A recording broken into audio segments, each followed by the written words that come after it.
good afternoon. Getting towards the end of the day, people hope you had coffee and cookies and things like that, get the energy back. I have a lot to talk to you about, and I'm really excited to talk to you about it actually, because I guess I'm a recovering UX designer. I was a web producer in the late 90s, which in that time there were no UX designers or information architects really. There weren't those specialized fields yet, so web producers did all of that work. Workflows, functional specifications, customer journey, all that kind of thing. So I've done a lot of that work in my past, and I've since moved more into kind of a management consultant, organizational change space, and a lot of our projects are around digital transformation.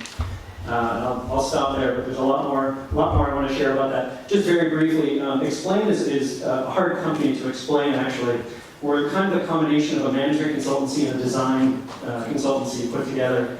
So we focus on the inside of organizations, though. How do people do their work, which often means around strategy activation, process culture, those kinds of things. So before we dive into digital transformation, I just thought it might be useful to let's kind of align on what we mean by this, because it's a phrase that has come to mean a lot of different things to different people. And there's a million different definitions online, and I kind of put a few of them together around this, which is, obviously it's the integration of digital technology into an organization, usually with the idea that it's to improve how they work.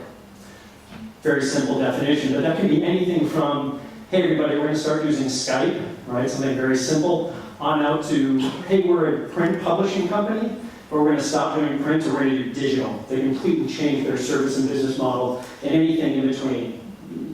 All kinds of examples. So the idea is usually around this improvement, that we're going to improve how the company, how the organization operates. And as UX designers, as digital designers, that's definitely our perspective. This new tool is going to be so great, it's going to be so revolutionary to how you work, it's fantastic. The problem is, for the people on the inside of the organization, what you're actually saying is, we're going to change how you work and change how you operate. Which is sometimes good. Sometimes that's very welcome, but sometimes it's really not very welcome. And part of the problem is that organizations don't change, people do. So this is where, as you bring in, maybe you work a few hundred hours, maybe you spend a few thousand hours, or a couple of thousand hours designing a new tool, a new system, and you bring it to the users all excited, here it is, isn't this fantastic? I can't wait for you to use this, it's going to change how you work. Users will kill the tool if they reject it. They'll resist it, which isn't always the case. Again, sometimes they're super excited about it, but if they want to resist it, it's pretty, because people hate to change, frankly. So some of the resistance kinds of things you'll run into, maybe their work process is not great, but it works fine. So don't try to fix what isn't quite broken. I don't want you to disrupt my workflow. I've already got kind of how I put this together, and it's taken me 2 or 3 years to get my systems in place. Yeah, I'm using 2 or 3 spreadsheets, and I let people fax orders to me, and I have to then rekey those into the spreadsheet, and I have to email somebody else. It sounds insane, but for some people, I just got my system, I got my process. Don't disrupt that. And the other concern is around automation, right? More and more companies, especially in the supply chain space, are using digital to automate process and are phasing people out, right? So when somebody hears, oh, great, good news, this tool's going to do half of your job for you. People are going to resist that, they're going to freak out about that as well. Visibility, oh, we're going to have so much visibility, this is going to be great. We're going to know where projects are at all times and what their status is. Not everybody wants that visibility into the organization. And just fatigue. Maybe there've been so many digital tools and changes coming at them already that they're feeling like, you know what, we had 2 or 3 of these tools last year, only one of them really took, the other 2 seem to be abandoned, and they're just sort of tired of that kind of thing. And this quote here at the bottom is from one of our consultants, a guy named James McAnufo. Never underestimate people's ability to not care about your initiative. Again, you may have worked for weeks or months on this. When it reaches them, they've already got their whole list of things that they're trying to work on and do. They're busy, just like you're busy. They don't always want to take something new and incorporate it into their work. So, we had a company come to us, and I can't say which company, but it's a big Fortune kind of company, and they had no problem selling one of their flagship digital platforms into organizations. But what they were finding is they could sell it, they could deploy it, they would come back 6 months later, and nobody would be using it. maybe a year later, nobody would still be using it. So they wanted to understand why, what was the problem. And we could have told them, but they wanted us to do the research anyway, so we went and did a bit of user research on it. And it basically boiled down to people didn't know how to incorporate that digital tool into their daily work. It was that simple. It wasn't any of these kind of resistance ideas. It was just, I don't get it. There's this, and there's how I work now, so you want me to put this into... I'm too busy. I don't have time to figure out how to do that. My whole team's not going to do that. I'm just going to keep doing what I'm doing. So it doesn't take much to reject kind of maybe what is a fantastic digital tool, would make their lives much easier, all that kind of thing. People are funny animals, right? And we're incredibly strange. So we're solving for people with this. And it's all about getting them to understand the what, the why, and the how of the digital transformation, of what's happening. And I very distinctly call out those three things, the why, the what, and the how, because oftentimes in communicating with users, those things get pushed together in a way that is confusing. So separating them is quite useful, and I'll show some examples of that.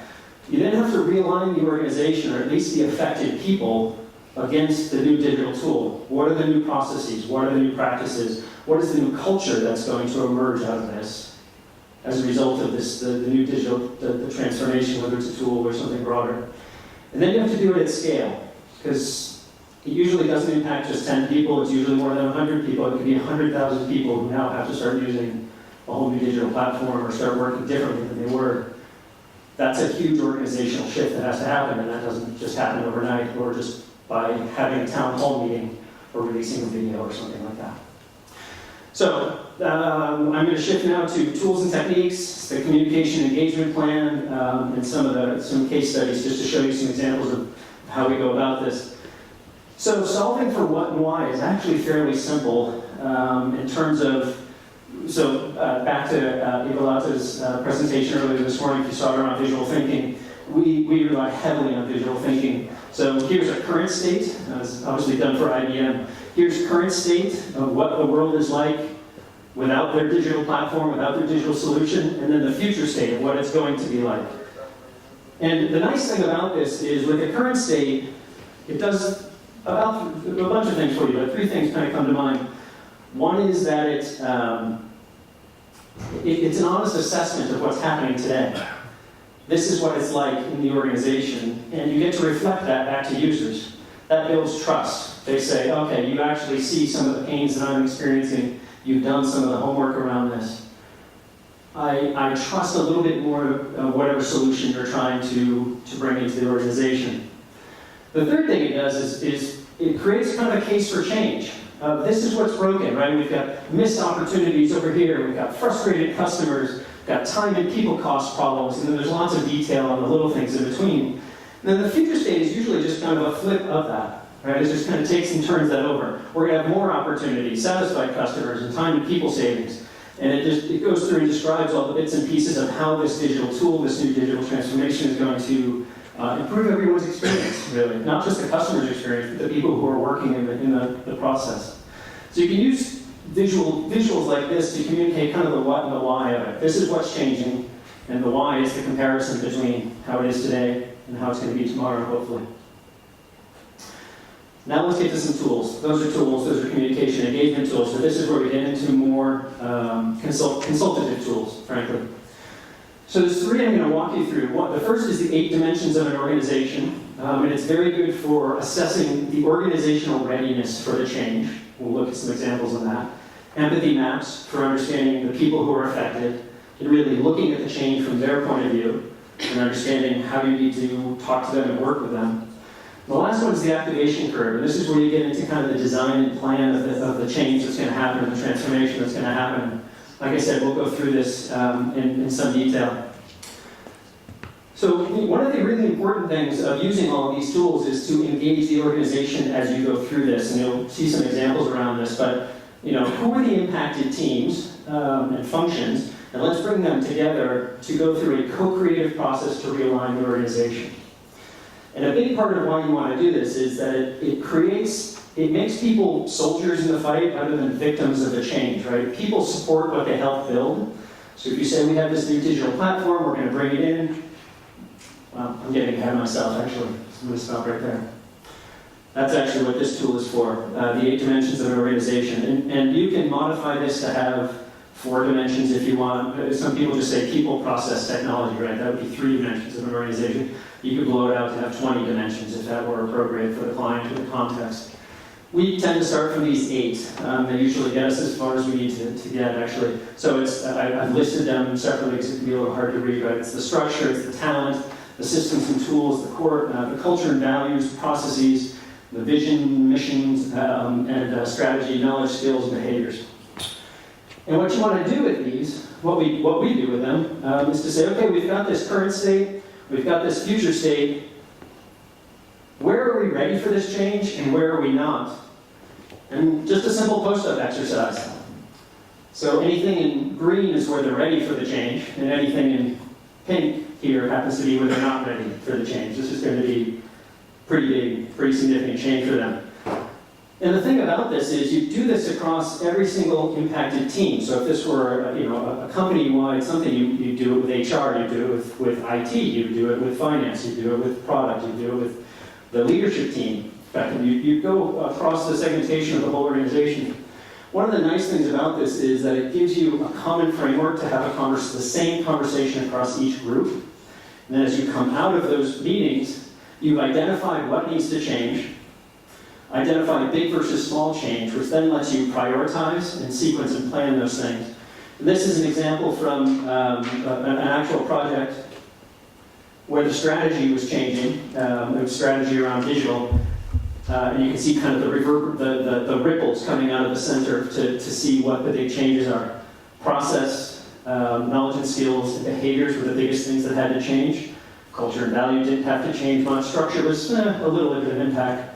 And talent and systems and tools would change quite a bit. So this was a pretty big change that was going to hit them. But you've got a way to consistently diagnose all of that. And once you've identified all those and prioritized them, then you can start to make a roadmap of everything that needs to change across the organization to bring it into alignment, given the new digital transformation. I'm not going to spend a lot of time on entity maps because I'm going to trust that this room knows entity maps pretty well, but I do want to just make sure that we hit them in terms of how we use them in the process. So this is just a very simple example of a CFO entity map, and CFOs are easy to kind of map because they really only care about a few very simple things. But what we want them, so it's the CFO, what we want them to do is to fund the transformation or support the digital transformation, right? So this might be very early in the project or process. And I won't go through all the details of what they're seeing and saying and doing and hearing, but it summarizes into the middle of these 3 green across the bottom. CFOs want to save money, they want to make money, and they want results to be predictable and consistent. So if I'm going to go talk to this CFO about a digital transformation and I'm supporting it, if I go in and say, I need €1 million for you to give me, that I want to get a new CRM system into this organization, everything I talk about it better be in terms of how is it going to save money, how's it going to make money, and how's it going to be predictable. Because I've mapped into what they really care about that. It uses some very, very specific thing. We should have one search bar, right? He's expressing the idea. If we have one search feature, we can search all the systems at once. We should have one app store.